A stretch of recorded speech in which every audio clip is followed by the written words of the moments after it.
बाप और बेटी। साइकिल में अपनी बेटी के साथ आए हुए एक आदमी ने होटल का दरवाज़ा खोला और थोड़ा सा कुचाते हुए एक टेबल पर बेटी के साथ बैठ गया और वेटर को बुलाया, एक मसाला डोसा ला दो। और कुछ? नहीं नहीं, मुझे कुछ नहीं चाहिए। डोसा और चटनी सांभर की बात ही अलग है। अपनी बेटी के लिए डोसा ऑर्डर कर चुके बाप ने कहा।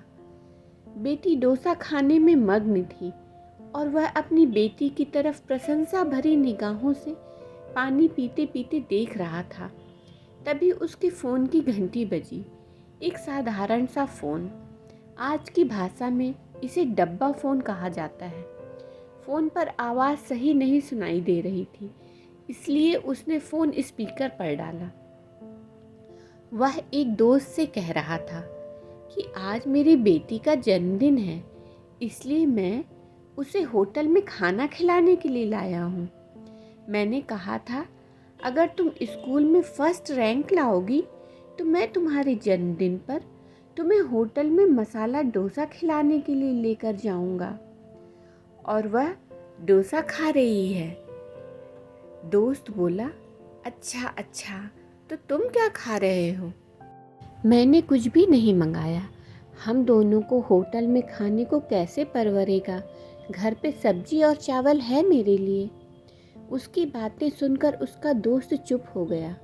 पिता अमीर हो या गरीब, एक पिता अपनी बेटी के चेहरे पर मुस्कुराहट लाने के लिए कुछ भी कर सकता है। मैनेजर यह सब चुपके से देख रहा था। उसने काउंटर पर चाय और उन 2 डोसों के पैसे भरे और कहा, उस टेबल पर दूसरा डोसा और चाय भेज दो। पैसे नहीं हैं ऐसा बोले तो उससे कहना कि आज आपकी बेटी का जन्मदिन है, क्या आपकी बेटी स्कूल में फर्स्ट आई है?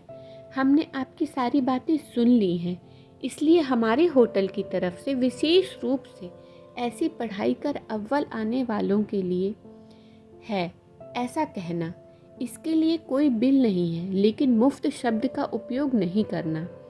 मैनेजर वेटर से कहने लगा, मैं उसके पिता का आत्मसम्मान दुखाना नहीं चाहता था। और एक डोसा टेबल पर आ गया। पिता चिंतित हो गए और कहने लगे कि मैंने एक ही डोसा मंगाया था। तभी होटल के मैनेजर ने कहा, अरे आपकी बेटी स्कूल में फर्स्ट आई है ना? हमने यह बात सुन ली, इसलिए हमारे होटल की तरफ से आप दोनों के लिए। पिता की आंखों में आंसू आ गए। पिता ने अपनी बेटी से कहा, देख, इस तरह पढ़ाई करने से तुम्हें क्या क्या मिल रहा है?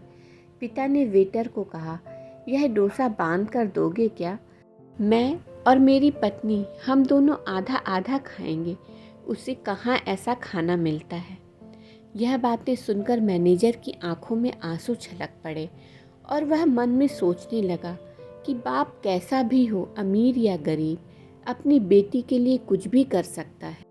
यदि आप भी अपनी बेटी से प्यार करते हैं तो चैनल को सब्सक्राइब ज़रूर करें।